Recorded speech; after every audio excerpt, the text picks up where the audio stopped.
type of weighting though? What do you mean by waiting? If would you be able to point to multiple list of bets that you knew about when you made a bet, or just one? Um, it depends. So as I've said, right now I don't have a concept of bets referencing other bets. Mm, But okay. if we decide that's necessary, then we can. Although that is going to complicate the protocol a bit. Yeah. Yeah, I think both Aaron's scheme and my scheme require, you know, the justification. Mhm. Uh, okay, and then you had. So what was the other thing that you posted recently? The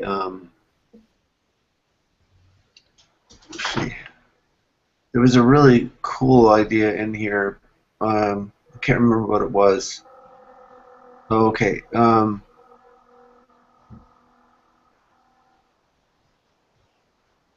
Oh yeah, it was Vlad's idea. The target the size of the queue.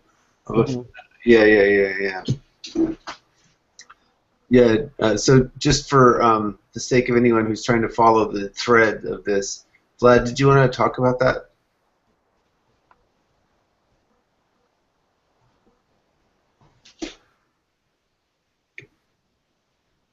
Vlad, are you there?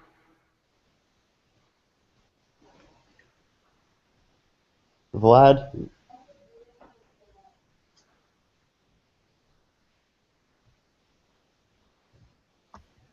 Okay. Cannot hear you, Vlad.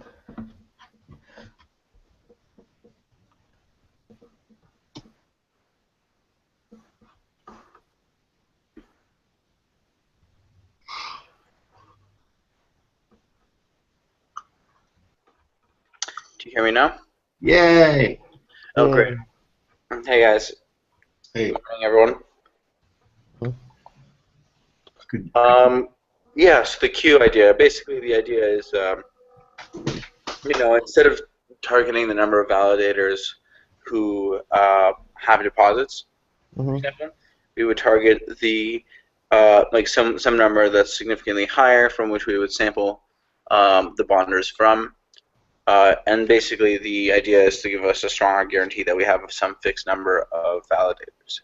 Mhm. The kind of one idea is that we don't even need a minimum bond amount. People could just, place whatever, whatever potential bond they want, and if they get chosen, then they'll be like one of the bonders.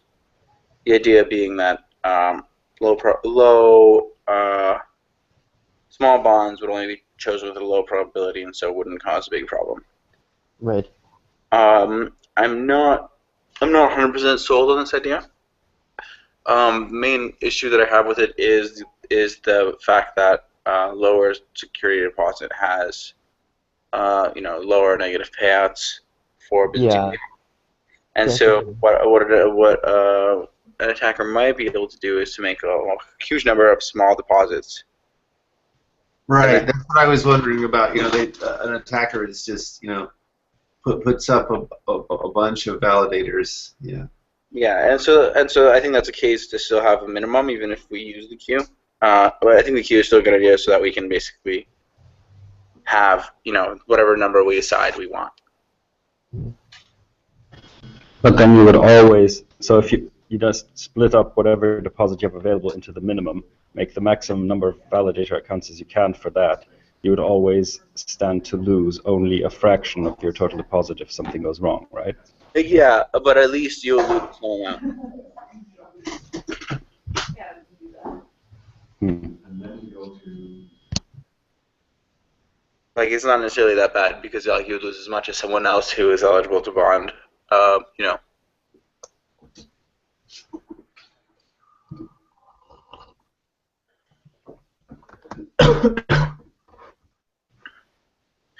As far as incentives to get people to put all their resources in one deposit, I was thinking what we might be able to do is to charge validators the gas that is required for like their consensus overhead, so that you would be slightly more profitable if you had one validator than two, because Right, yeah. you'd be using less So, overhead. so in my current protocol, the validators have to basically bets are transactions, and so the validators have to attach fees through them. Yeah, that's So, basically exactly what I'm thinking. yeah. Yeah, yeah, that makes sense. Yeah, so that provides an economic pressure to coalesce. So, what's the balance point in that kind of setup? What's the what point? Well, I mean, so there may be an economic advantage to splitting your validator into lots of little validators. Right. And then but that's balanced against it costs more gas to run it that way.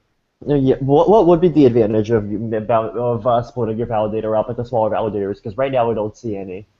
Yeah, the advantage is that if you don't believe that you can produce valid blocks and not get slashed, if you believe that there's So always basically, underlying probability. if you believe that your profits are going to be negative, then if you split your validator up, they're going to be less negative. Yeah, because Then why would you even if vote? they're stochastically negative, I mean, say there's like a small probability of your validator producing an invalid block. Right. Then it'd be Oh, I better. see. So it's just kind of personal risk management. Yeah, yeah. Yeah. No. Yeah. Okay. That's legitimate.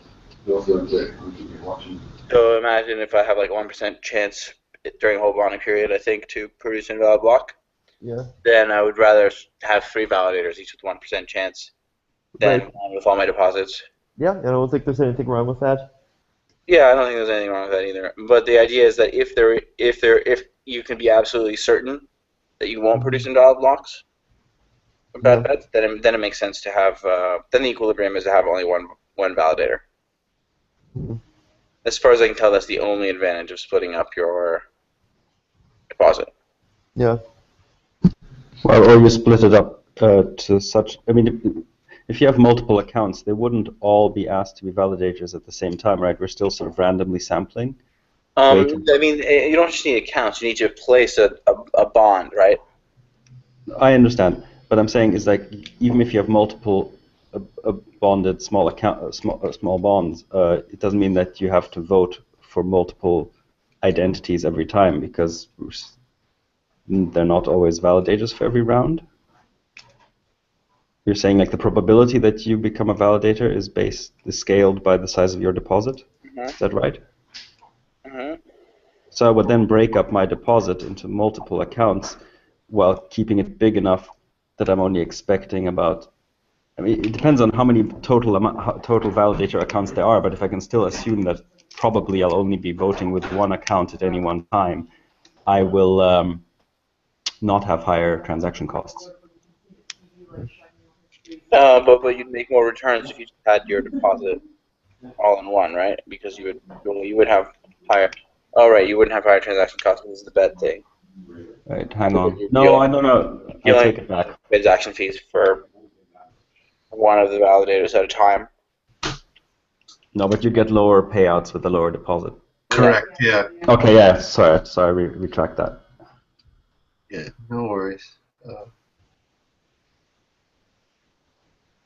So it seems like under that scheme, the tendency will be to still the pressure will be to still have the validators not be split up.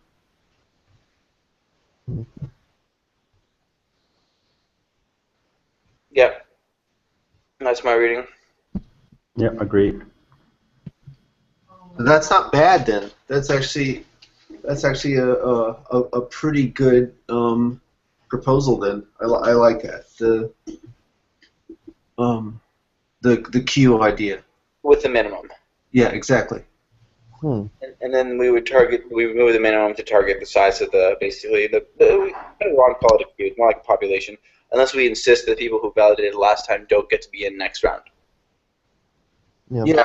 How do you guarantee that? Well, you would basically just not pick their deposits. So you could like sample without replacement.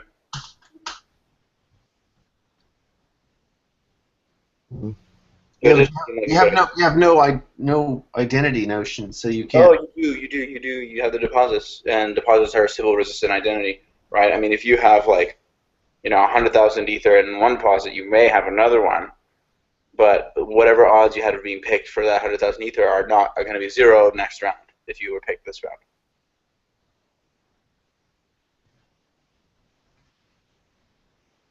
Well, I'm not understanding. I mean, certainly two validators could have the same deposit size.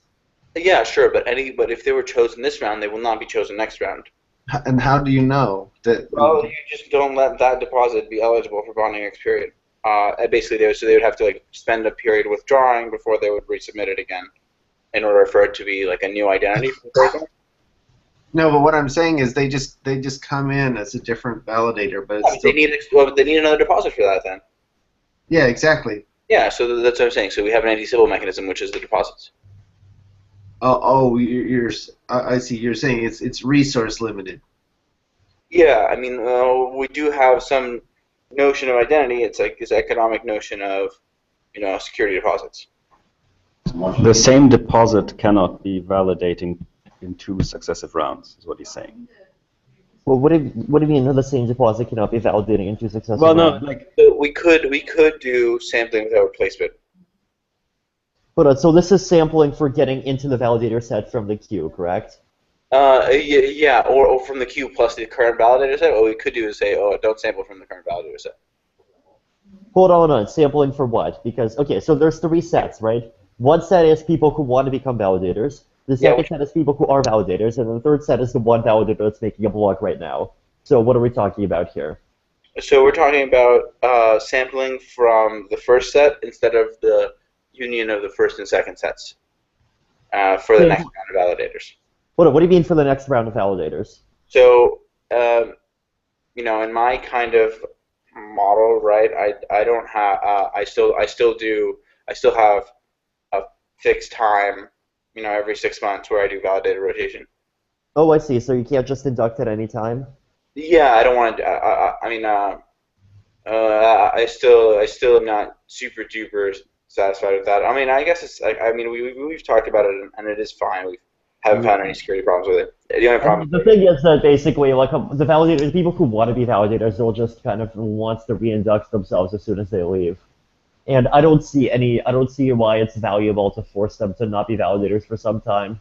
No, I don't necessarily see why it's valuable either, except for that it leads to kind of more inclusion.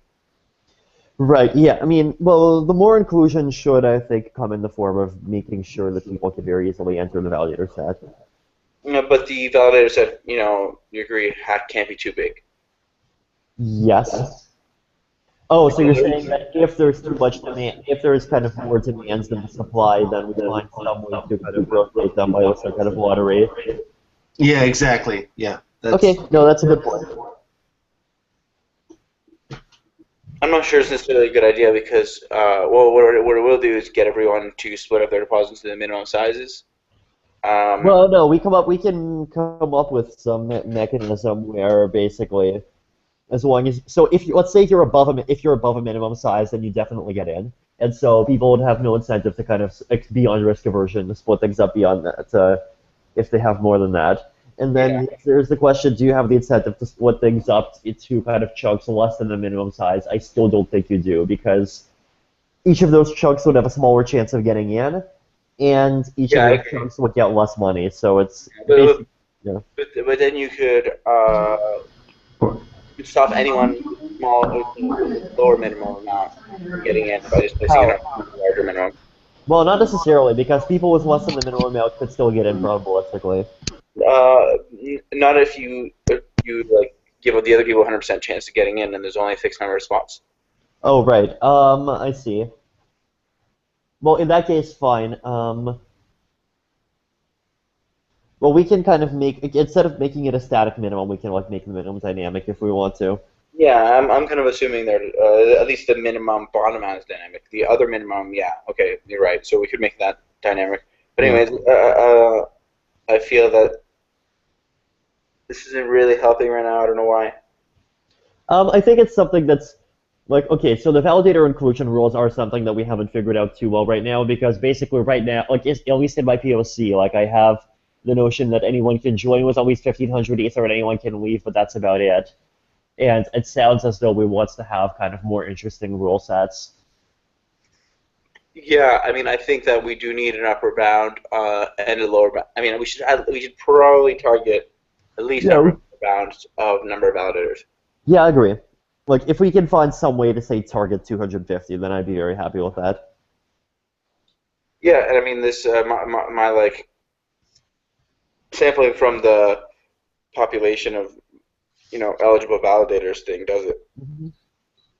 You just make sure that there's, like, more than 250 people always trying to bond. You sample 250 of them every so often. That's with the kind of discrete validator rotation at every so many steps. Mm-hmm. Yeah.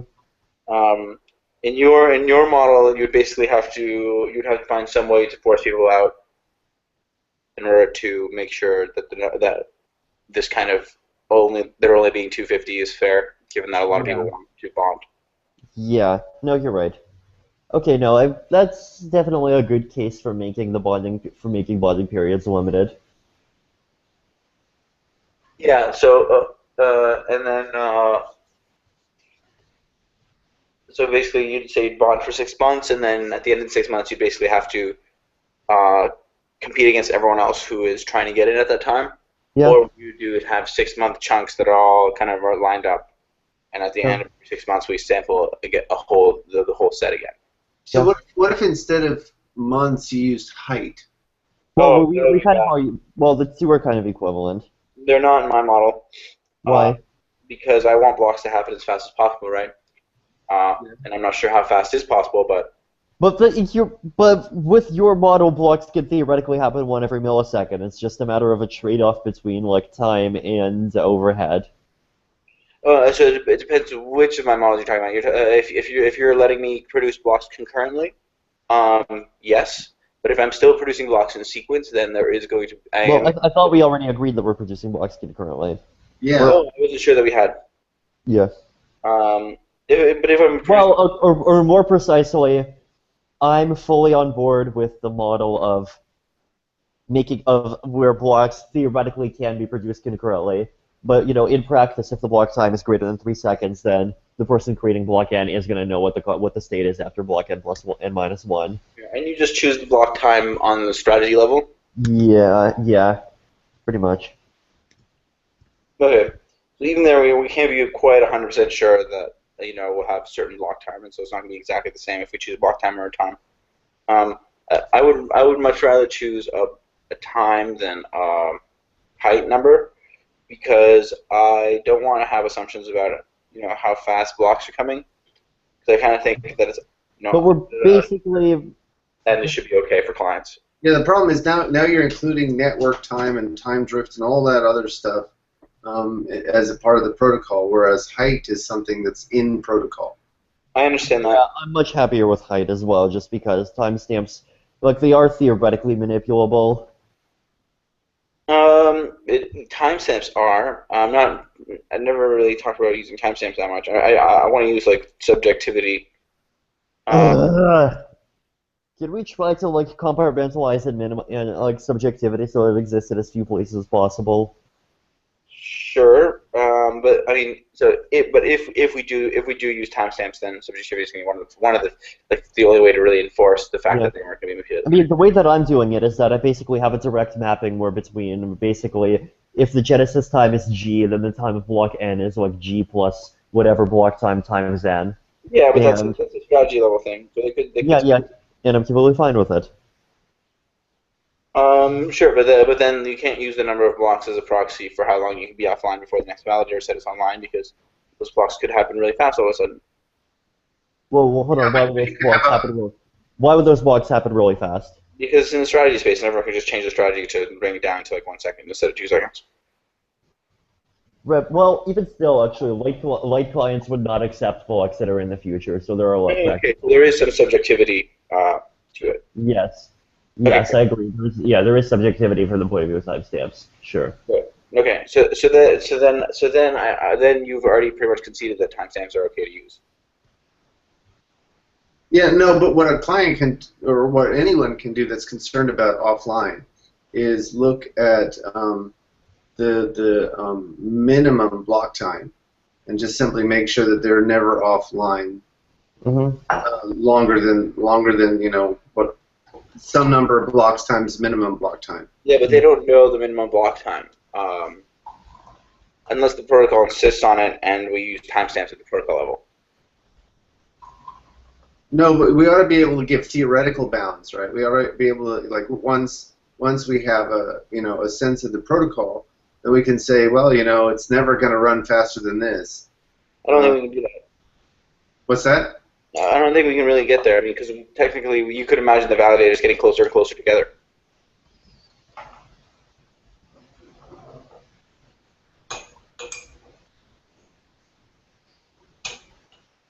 So you're saying that no, because you could say that for any one block, you have to have at least how many bets, right?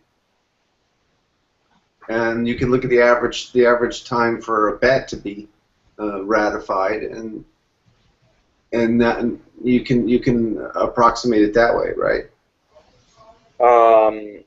But there is going to be all like those bets, all those. I mean, so if I have a lot of, say, if all the validators are on my CPU, I could go really fast. If I have like a nice big chip, and I could resolve the bets really quickly. Everything gets passed around almost instantly.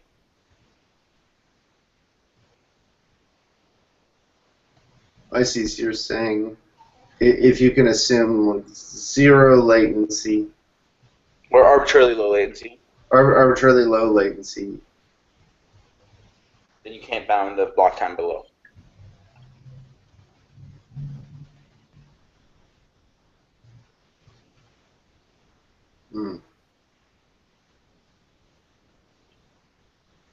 It's okay, guys. Let's just use the time.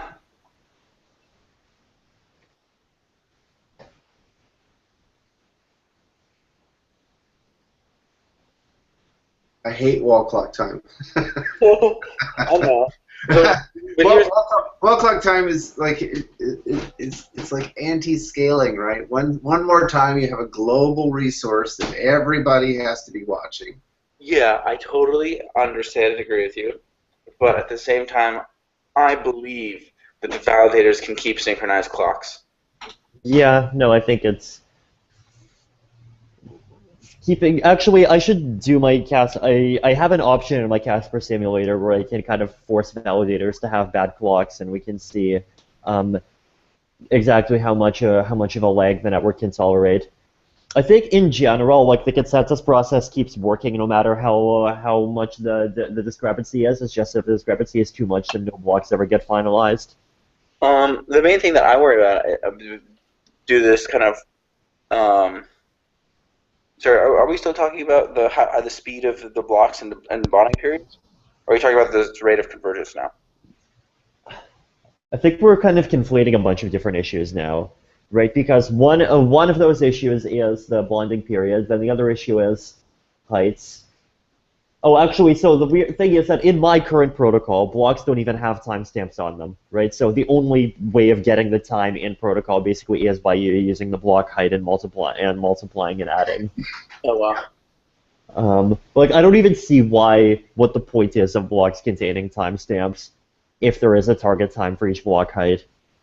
Right, but if there isn't, then you see the point? If there isn't, then sure, but it just seems simpler for it to exist. Unless, of course, there are reasons for, maybe the protocol should kind of could detect when it's kind of crashing and slow blocks down during that time or something similar. Oh, so what I actually want to do is a little bit the opposite, which is that, okay, so so right now I might have, and I guess there's 250 validators. I might have like eligibility to make a block every 500 seconds. That's it. Wait, eligibility to make a block every 500 seconds? What do you mean? Yeah, there's 250 validators. We're gonna go in some kind of order, either round robin or sampling, and on average, I would have like every 250 blocks. Which, well, but then that's you're just basically setting a block time of 2.5 seconds. I thought that's what you were doing. Yeah. Yeah. Okay. So if I do that, Yeah. then and all the other validators go offline. Does my validator still produce It blocks produces every? blocks. It's going to produce blocks once every 250 times 2.5 seconds or whatever. So Exactly. Yeah. basically, So that's those particular block heights where your validator is online are going to finalize. Everything else is going to finalize at 0. well, there's not really enough finalized because you're the only validator. The other ones are just like missing. But it's Right. gonna be like Well, very favorites eventually. there's this concept of finalizing the fact that a block doesn't exist. Without ever betting on the fact that it doesn't exist. No. Of course, people bet on the fact that Yeah, it they're doesn't all saying exist. that everyone else is missing. Yeah, so the bets all get included in your block. But they're all missing in the sense that they're not producing bets or blocks. Oh, well, in that case, you have 99% of the validators missing, and in that case, it's a kind of weird condition that we need special code to get around anyway. Yeah, so I don't need anything special for this kind of thing. In my kind of model, everyone just tries to go as fast as possible. And if you realize that a whole bunch of people are offline, you just kind of like skip You their just kind of spots. like do what? You kind of do what? You skip their spots. Imagine like the kind of dynamic algorithm would be like if someone doesn't produce blocks for a while, you would shrink the area in which you consider them eligible in Oh order yeah, to yeah, block yeah, time. No yeah. matter. I'd be fine with that. So, Yeah. So then the block time would be kind of the same no matter how many people are online. well, no, hold on. Oh, you're saying you actually shrink the block time depending on how many. So if you Oh, are you're saying if you're offline, making the time at which validators are eligible subjective. Okay, that just sounds horrible. well, Sorry. I mean, it's already subjective anyway. It's already in the strategy space. Well, not kind of, but And I mean, the yeah. only way people to check is if it gets their time clocks anyways. Well, okay, hold on. So there's two separate concepts. There's subjective in a sort of Schelling point way, and there's subjective in a way where it's subjective based on information that like clients also have, Uh-huh. right? So what I'm talking about is more the second one. All And right. particularly should work even if the like clients are online only once every 3 months. Right. So basically, what I'm saying is that the number of heights times 2.5 seconds in this model, where you're making the block time fixed, no matter how many validators are online, Yeah. is that the clients are not going to be able to make that calculation because you'll have a whole bunch of heights that will go by quickly because those validators are offline. I see. So basically, so your idea is that you kind of change the target block time based on whether or not previous blocks are present. Yeah. So that things don't. Okay, that's go cool, grinding but wild. that makes things. But my preference for me keeping the protocol simple drives me against anything like that. Yeah. I want my protocol to behave really nicely under partitions and remerges. Mm. Even under partitions and remerges, you're not going to have 99% disappear. You're going to have like 50 or 70% Oh yeah, disappear. sure. No, all I'm suggesting is that like blocks shouldn't slow down forever if there's a partition or some nodes. Well, okay. Actually, How about this? Instead of doing that at the subjective level, we do that in protocol. So we say, if you skipped the last block, then your probability of making the next block is implicitly reduced by say 50%. What do you mean by probability? You mean the time at which the protocol says you're eligible is shrunken?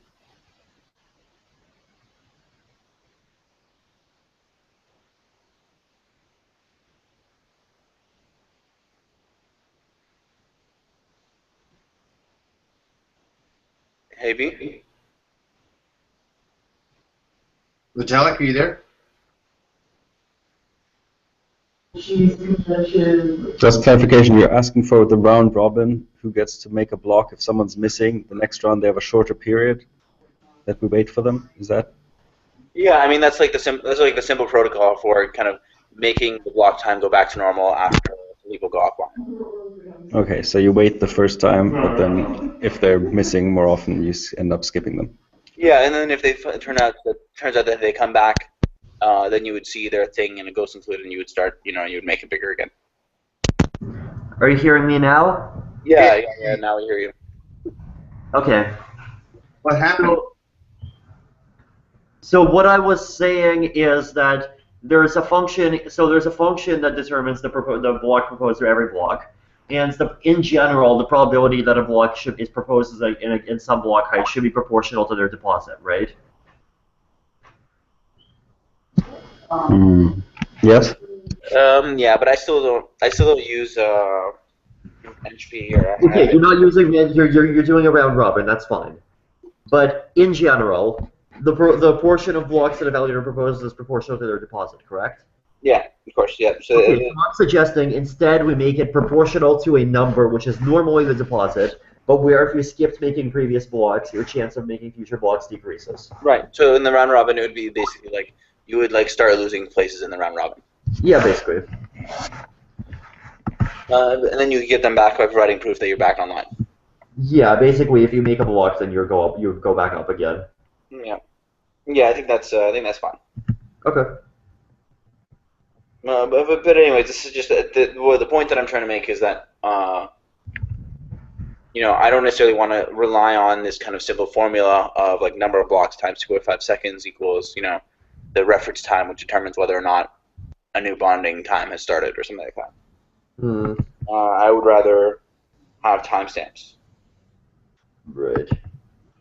Yeah, I think there's a minimum number of communications that goes to that can be assigned to a particular height. So you can actually, if you can't use height, you can certainly use total number of messages before you get to a ratified block. So there will be a minimum number of those. Yeah, but you can't really use that as an anchor for when finality will occur or when the validator set will rotate if you're offline.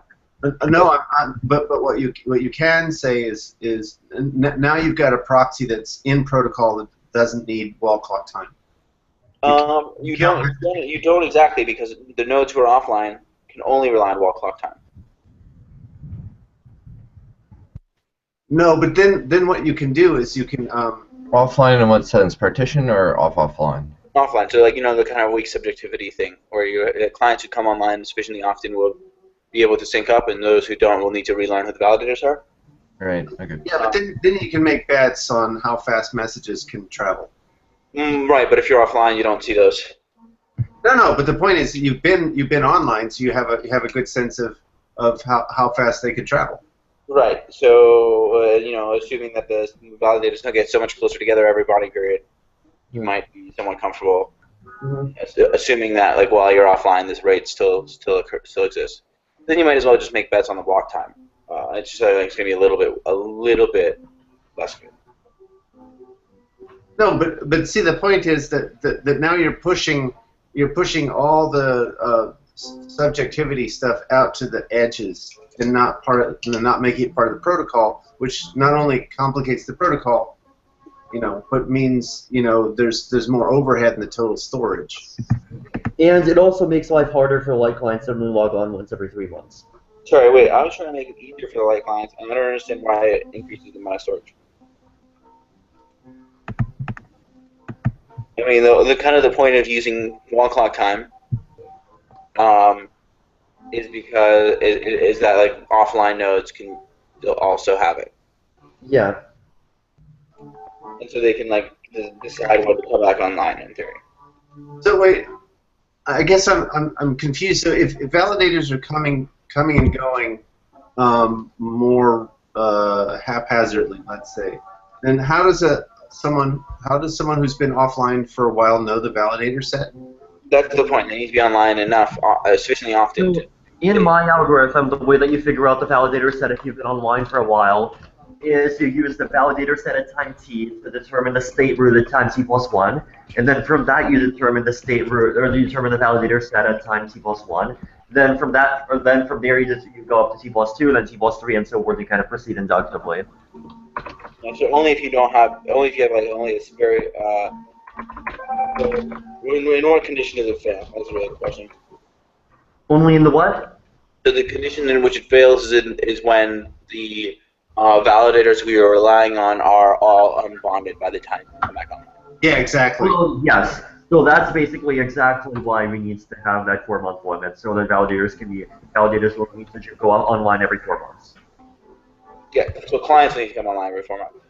Yeah, sorry, yes, clients need to come online every 4 months. Unless the queue for the next 4 month period is known in advance. Oh, right. Yes, that's correct. Yeah. Sorry, say that again? Well, if there's a current set of validate, let's just assume for simplicity, every 4 months we change all of them. So if there's a current set of validators valid, and then the queue for getting into the next 4 months stint is also already known, then you can calculate for you can calculate in advance who they're going to be. Yeah, that's right. And that actually is kind of my model where, like, at bonding period 1, the validators for bonding period 2 are known, and bonding period 2, the validators for bonding period 3 are known. So basically what you're learning isn't the existing set of validators, what you're learning is the next one. Yeah, but you don't necessarily know the candidates, not the actual. Right, so in the queue you know the candidates. In my thing you just know the actual bonders. Oh, okay. So there's a T-1 step. Yeah.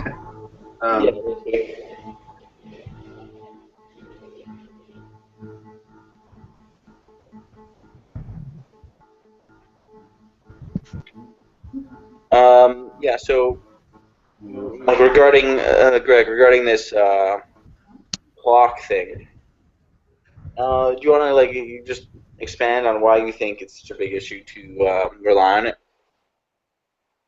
Yeah, I mean, any time you can avoid timestamps means you don't have to record the timestamps, and you don't have to worry about time drift. And that's like one place where everyone can game the protocol is time drift.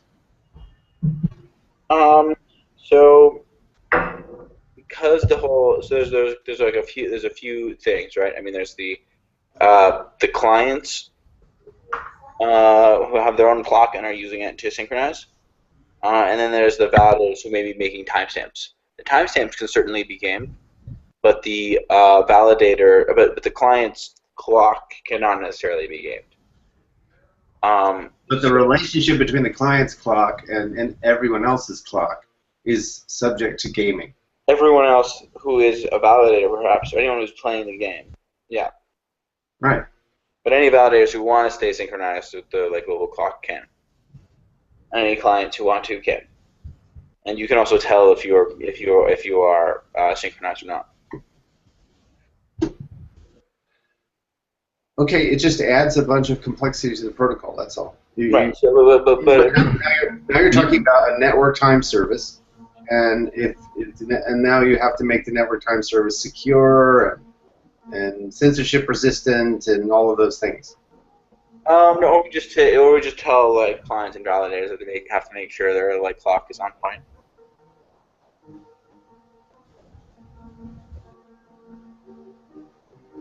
I guess we have a notification system, but so Major Tom is participating in a SpaceX mission, and and he undergoes lots of acceleration.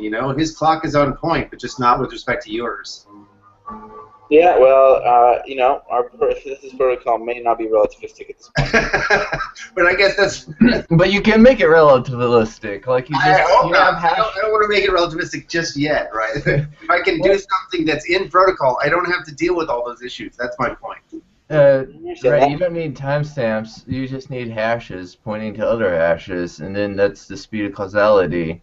Well, not really, because I can hash things together faster on my machine than we can across the network, and so I can make some client believe that a lot more time is taking place. Yeah, and in fact, the block height idea is essentially hash time idea, right? That's the thought.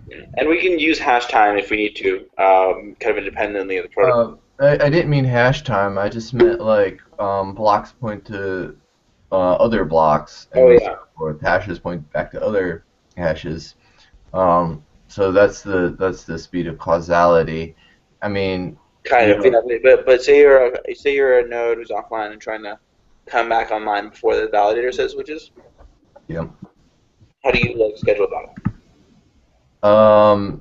Well, I could just check online every once so often. Yeah, but how often? I probably I didn't like the idea of a validator set switching out altogether. I like the idea of rolling validator sets. So like it would give you some leeway. There's I think an entire spectrum that involves like having limited time periods, some kind of compulsory withdrawal or whatever. I don't think we'll be able to figure it out right now. But even then, there's going to be some amount of time after which, if a client comes online, they will not be secured by the deposits because they will no longer be valid. Yeah. Yep. We can't make that forever. So we need to validate. We need to give the validator like a lower bound at least on when that will be. I mean, I feel like It'll be it'll like just be solved. What you say? I feel like people using the network would, if the blockchain sped up and started going really fast, started getting lots of blocks, like people would know. Of course they would, yeah. And they would get online sooner. No, they wouldn't know if they were offline. Well, offline if they didn't have the internet, but who doesn't have the internet? I don't know. You should at least be able to have the internet for some time. Right, but really what you should do is replace all the wall clocks with hash clocks and just show what hash, the hands on the clock should just point to what the current hash it is. Yeah, but the idea with like the wall clocks is that they work even when they're not connected to the internet. Unless they're all NTP wall clocks. Right, that's what I'm saying. Yeah, everyone they might use NTP whenever they like connect to the internet, but when they're offline, they would just go at the normal clock rate. Yeah, but no, I mean, you get clock drift. Yeah, sure, but is that going to be on the order of? Like if you're considering that you can make block time be arbitrarily small, then for sure clock drift is going to matter. Why? Because we're not using block numbers. Like in my model, we don't use block numbers. How much is clock drift? Is it more or less than, let's say, 5 seconds every 4 months?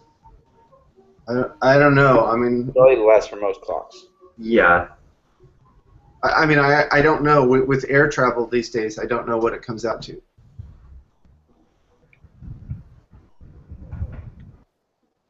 Anyways, it's not on the order of days, certainly. For most clocks, I mean, you might be able to make a clock that has a lot of drift in it, but there's certain certain clients who are just SOL, anyways.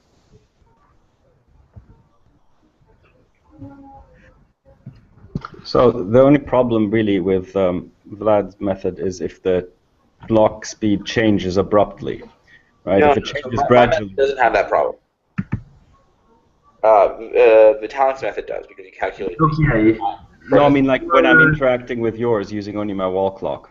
Okay, I'm seeing numbers that are on the order of somewhere between 2 seconds and 7 seconds a month. So it basically should be roughly within lines for a sort of like an every 4 months thing. Sure. According to Wikipedia, if general relativity are not accounted for, a navigational fix on the GPS satellites would be false after only 2 minutes. Oh yeah, sure. But we're talking about timing. The time we received messages from satellites in order to geolocate ourselves. It's kind of quite a bit different than. Okay, so here's the kind of model that I'm thinking. Okay, on January 31st and June 31st at midnight, the validator set switches. And then, so basically, you're entirely relying on like subjectivity to enforce timestamps. Make sure that the validator switch happens like at this time, and then like whenever anyone synchronizes after that time, they use the new validator set. If they synchronize at that time with the old validator set, well, then they'll quickly find out that actually it's now the new validator set because the old validator set hasn't unbonded yet. They still have a security process, so they're kind of okay. Yeah. Whereas with the block time thing, you have to you don't know when you have to turn your thing on to synchronize. You just kind of have a number of blocks, and then every once in a while you need to like check Reddit to make sure that blocks aren't going too fast or something. I'm okay with checking Reddit. Right? Yeah, I know. That's cool. And that's fine, but I think it's not as nice as having just like a fixed time when the switchover happens. No, I kind of like it. I mean, I like having check Reddit better because it becomes we shift the subjectivity to the end user. So yeah. Yeah. I mean, you can make the thing be its own clock in the sense that it's the requirement is that it publish block height out to known sources.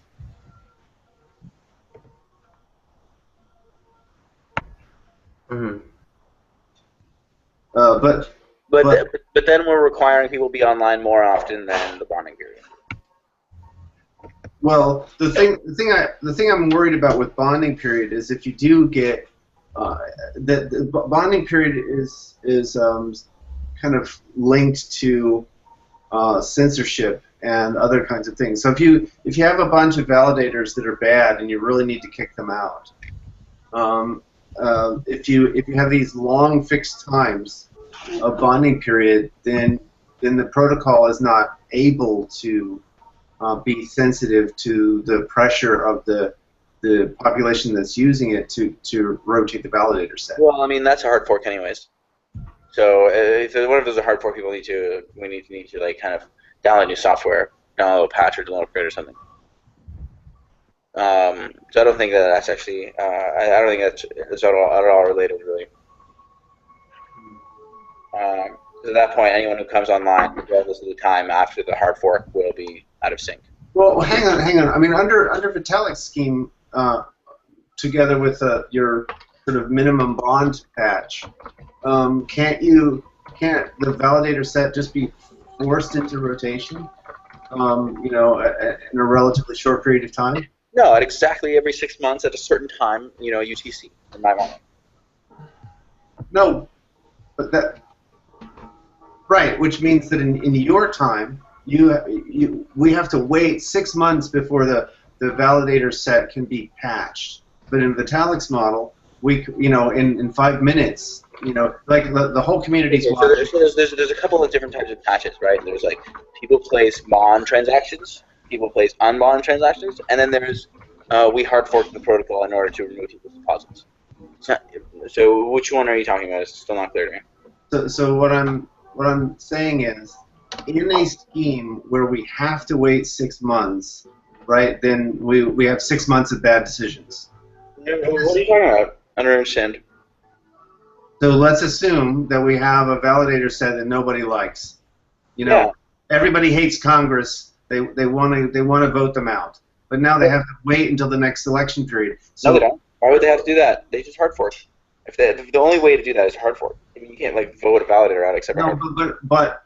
But in the scheme that we were talking about before, where validators can change more frequently and they're not all in lockstep, together with the idea of having a fluctuating minimum bond, then you could potentially oust a bad set much more responsively. Oh yeah, but that would be a huge vulnerability. So I would say that whatever minimum has to move very slowly so that this can't happen. Mm.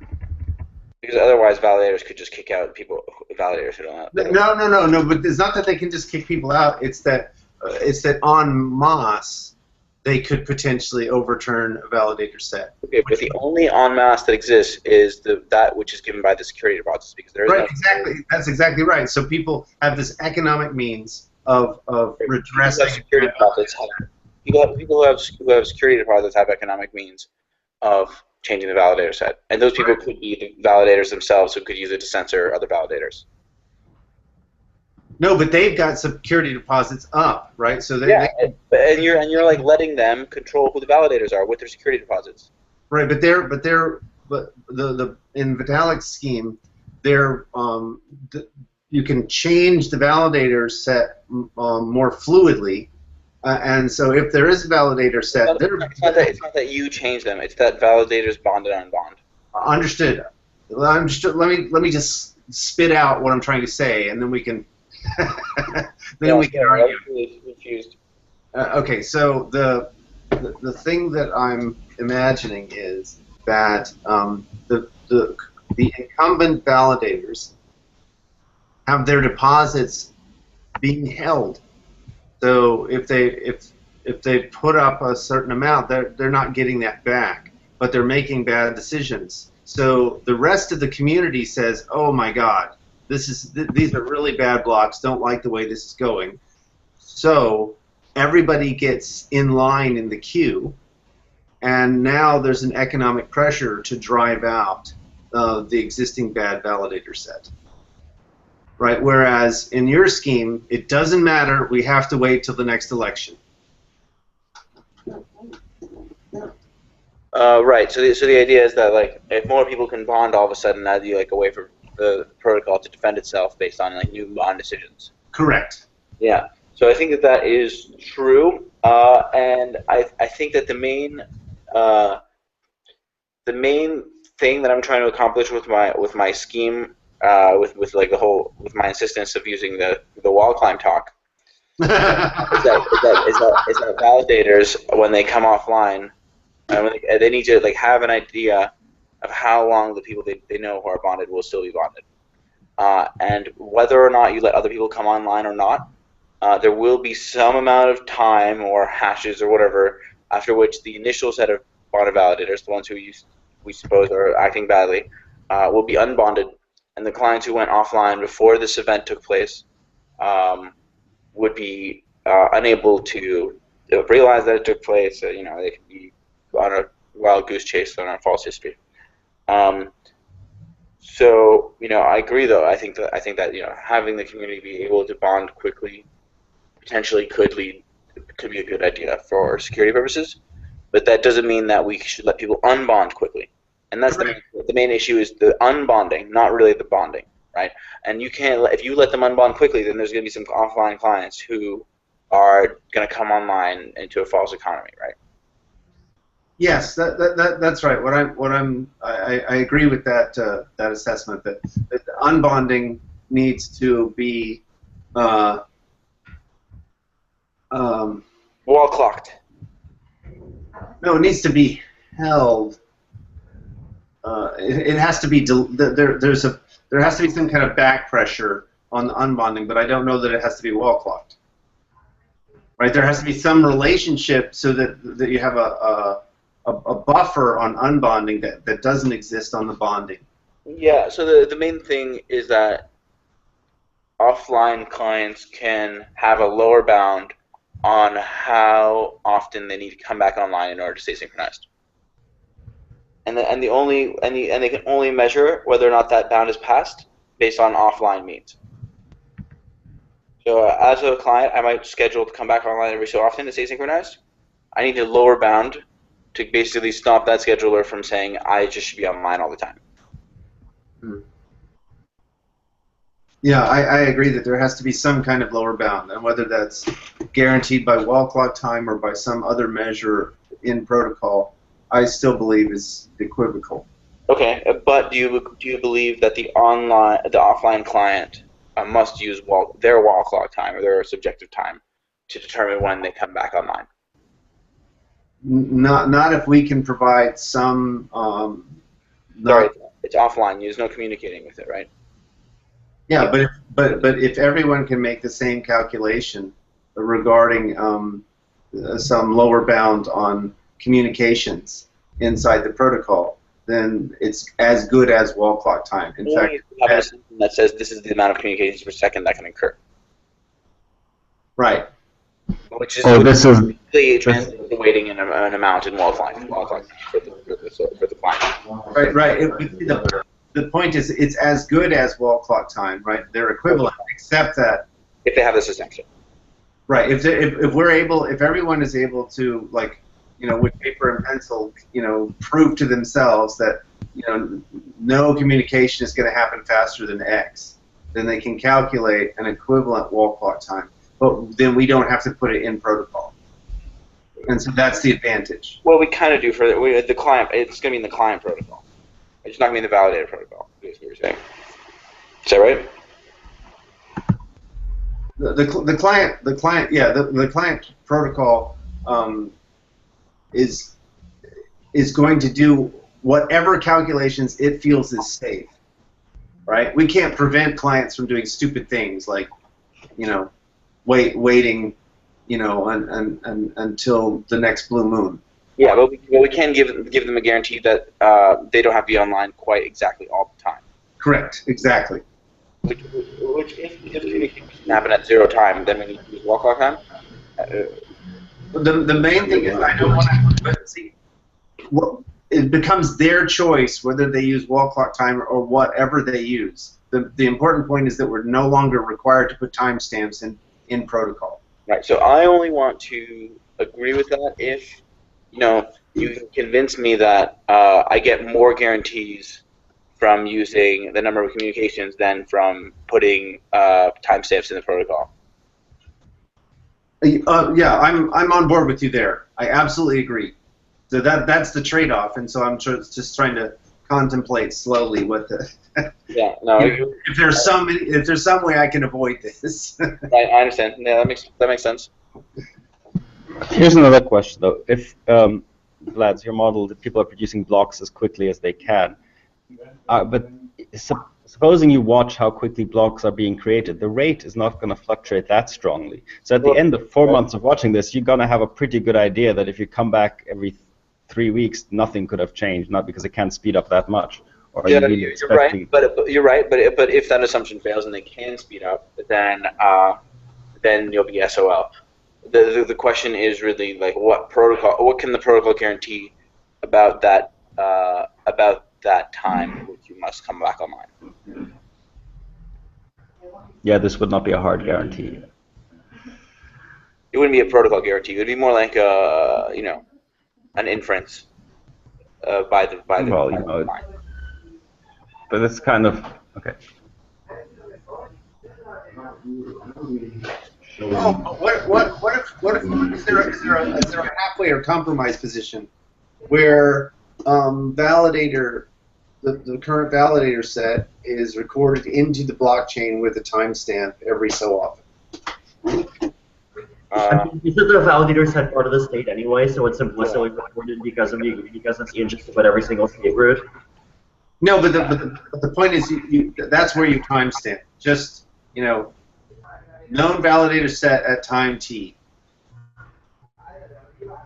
Yeah, but I think we might as well timestamp state roots, which means that we either timestamp bets or timestamp blocks. Yeah, I'm all about timestamping bets. I think all bets should have a timestamp. Why? Because it's like rich timestamp information. But what's the incentive for it to be correct? It's subjectively enforced. You don't know that it's correct except for within some bounds. Oh, well, I guess you could make it. So, like, are there rules that say bets with wrong timestamps are invalid now? Yeah. So if a client sees a timestamp from the future, it's gonna be like no. If it sees a timestamp from like ancient past, it's gonna be like no. It needs a timestamp on its transaction receipts that are. What's the incentive for our clients to be like no?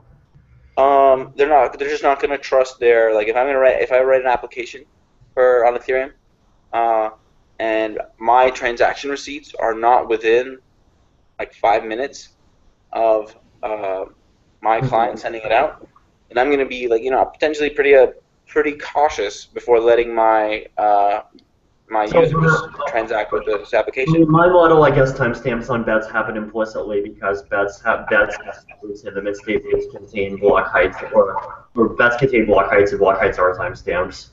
Oh, okay. Well, I think you could timestamp either the block or the bet, but the bet would give you more information and more robustness. Nah. I know. I think we're over engineering right now. Yeah. I'm really actually kind of concerned about the time warp attacks in proof of stake and. What kind of time warp attacks are we talking about? What'd you say? What kind of time warp attacks? I mean, if I can convince you, the client, that a huge amount of time went by. But how does the client has his own clock? Sorry? But how do you do that when the client has his own clock? Right, so that's what I'm saying. So clients need to subjectively enforce the fact that there haven't been 8 validator unbondings in the last hour or something. And I don't see anything wrong with requiring clients to have clocks. Everybody has a clock. No, I agree with you. And this is exactly what I'm saying, which is exactly why also these timestamps could potentially be enforced. I don't know. I'm still doing with one. Still gonna stick with one block every n seconds. So block numbers basically do correspond to times. That's fine. It's just simple. Yeah, I know. Still, that's fine. Yeah. So, but what I'm saying is basically, if the clients don't have any guarantees about time, then I think we can show that they can, if they go offline for any time, they can't prove that they can resync when they're online. Maybe. Because everything. Yeah, I agree with you on that point.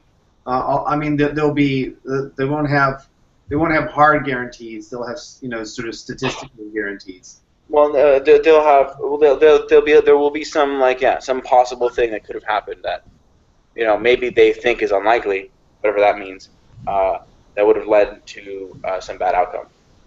Right. So Elon Musk buys all the boxes that that run validators and puts them on a SpaceX mission. So. Well, time is running differently for the validators than it is for the clients. Yeah. There's easier ways to achieve that. Yeah.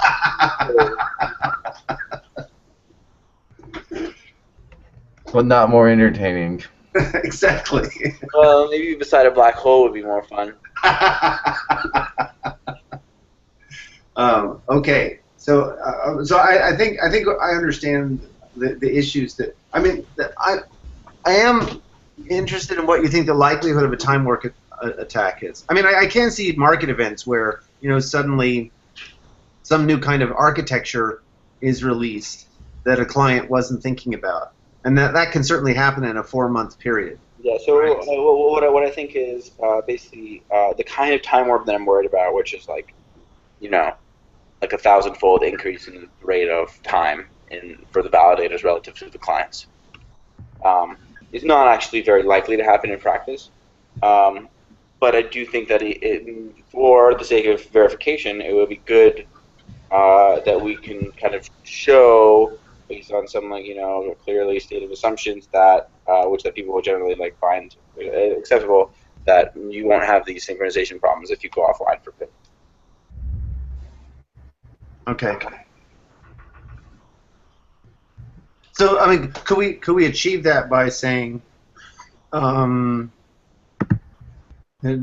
assumption is just there can't be this kind of delta on the rate of compute? No, so I would rather not have that be the assumption. I'd rather have an assumption of the form, I'd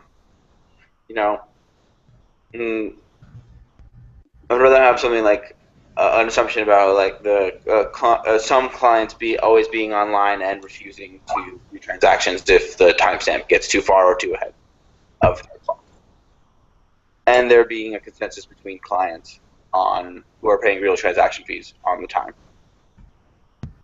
So all clients who are paying transaction fees that aren't coming out of the attackers or validators' budgets have synchronized clocks and would only make their transactions if the timestamps provided are not too off. Mm-hmm. So that's an assumption. That's where I would like to start. That's where I would like to have my assumption. Okay.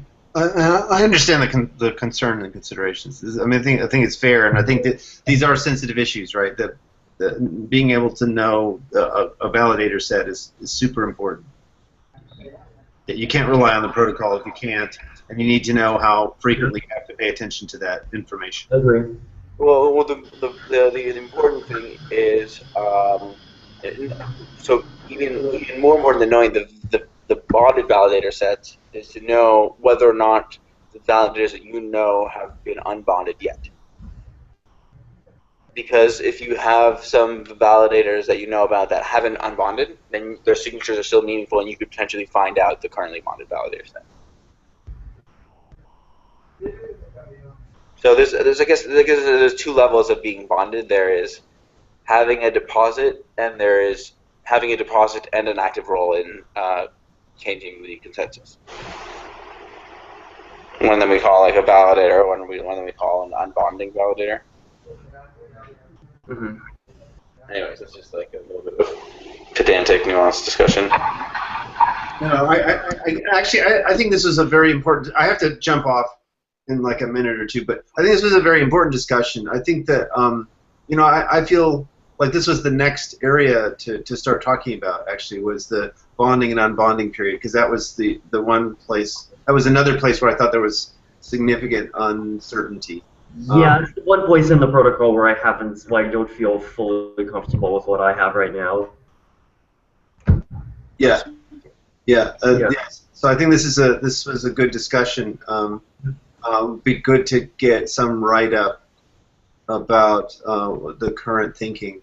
Yeah, I mean, we can all kind of write up our proposals, I suppose.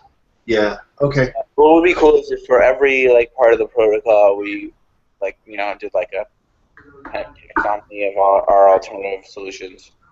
Yeah. Oh, that's a great idea. I like that a lot. Mm-hmm. Oh, and also logistically, let me see. What's today? Today's the Monday, the 15th. 15th. Yeah. So next Monday I will be offline. I'm going to be offline for a few days. Okay. But whoever, if you want to, please do the hangout anyway. Yeah, sure. So coming to the Hangout once every 2 weeks is enough to stay up to date with the number. Sorry, failed attempt at a joke. Nice.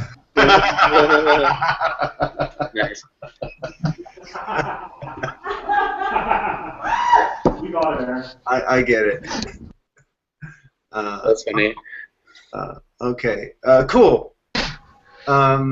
All right. Well, I think this is great. Do we want a Google Doc where we're starting to put together our proposals? Is that useful? Yeah, maybe we'll just have as like a Google Doc for every part. Okay. Okay. I'll put something together by end of day today. Sweet. All right. Ciao, guys. Okay. Ciao. Hey, Vlad, really quick, we don't need bad blocks. What do you mean you don't need bad blocks? What? We don't need bad blocks. For what? To catch lazy validators? What do you do instead? You just split up betting on the transactions and betting on the state root. We already do that. Right, so, I mean, and then when you vote on the state root, it's a commit reveal. And you would, it would be like your signature, sign, it would be your signature of a state root that you're betting on, and then once all the bets are on, you reveal. And yeah, so that in essence does the same thing as the bad block idea, except we do it every round. I don't think so. I don't think it does the same thing at all. Yeah, it has the same outcome. No, it doesn't. Here's what's gonna happen. Someone's just gonna tell that other people the state root, and then everyone will be fine. Well, there's no incentive in the to do that in the voting before the votes are in for the state root. Like someone could broadcast a validator would have an incentive to broadcast a bad state root at that point, because then cause other validators to lose their deposits if they voted for his bad state root. But he doesn't want that unless some of that money goes to him. Right, exactly. So like it should if you. So you do need bad state root. Yeah. So. Bad state root is a bad block, basically, as far as I'm concerned. As far as like our discussion went. No, I'm just saying if okay, so validator A is bribing another validator for state roots, so he doesn't have to process them, right? Well, the validator he bribes doesn't have any incentive to give him that correct state root, because he actually will have an incentive to give him a bad state root before the votes are in for what the state root is. Right, but what if the validator who's being bribed asks for a signed state root rather than just a state root? So Then you have a sign then all of too. a sudden there is an incentive not to lie because you're not you would lose your deposit for signing a bad state root. No, I see. What will happen is he'll just give it to him in a different. I don't think you can punish validators for handing out bad state roots. You do if you give me a state root, I will ask you to sign it because I know that I can't trust you unless you sign it. Yeah. Well, how are you gonna enforce the punishment? Each other explicitly, except in the context of bets, and if you're doing something inside a bet, then that's going to be incentivized anyway. Yeah, well, and you can provide any kind of bet that's done in a commit reveal ahead of time. Yeah. And there will be a negative payout for signing the invalid state transition. Yeah. There? Yeah. Martin? Sorry, what? Yeah, I'm assuming negative payout. Yeah, so why won't the validator who's giving other people the correct state root be able to expose themselves to the negative payout if that state root is not correct? Because it won't be a negative payout until after the state root vote is in. And what does that matter? You can just share it with everyone from before. What, your state root? Yeah, your post, your reveal for the. Okay, I'm gonna have to head off myself. So. Okay. Okay. Bye. I don't understand what you're saying. You can't what? Yep. I don't remember what we were talking about. Oh yeah. Anyways, well, there could definitely be a mechanism where if state root is invalid, then you will lose a deposit. So you could actually. Yeah, but only in the voting. Instead of voting. That's the only. You could make a separate one, or you could give your vote in advance. Give your vote in advance. Yeah, so like if I give you my signature on the state root before I publish it, so that you can sign the same state root. Yeah.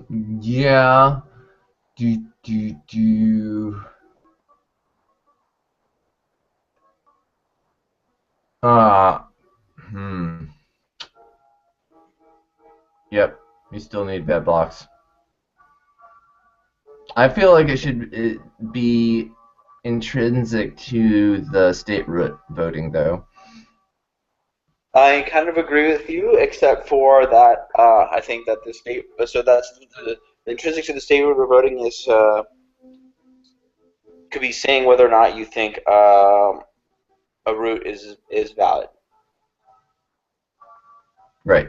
But that's so every time you bet on a root, what you might also include is a hash of some vote as to whether or not it's valid. Okay. But if some people are fooled into thinking it's valid when it's not, those people will be basically identified. Right, yeah. Or if you think it's invalid when it is, I guess also. Yep.